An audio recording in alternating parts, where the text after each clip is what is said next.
கூட்டணி நிச்சயமாக உறுதியாக அத்தனை பேரும் எதிர்பார்க்கின்ற கூட்டணி அமையும்.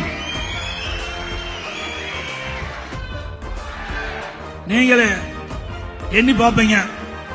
இப்படித்தான் ஏற்கனவே பொதுச் செயலாளர் சொன்னாரு நாடாளுமன்ற தேர்தல் அப்படின்னு பல பேர் நினைக்க தோணும். நாடாளுமன்ற தேர்தல் வேறு, சட்டமன்ற தேர்தல் வேறு. இது நம்முடைய தேர்தல். அனைத்து இந்திய அண்ணா திராவிட முன்னேற்ற கழக தலைமையிலே பிரம்மாண்டமான கூட்டணி அமையும். மக்கள் எதிர்பார்க்கின்ற கூட்டணி அமையும்.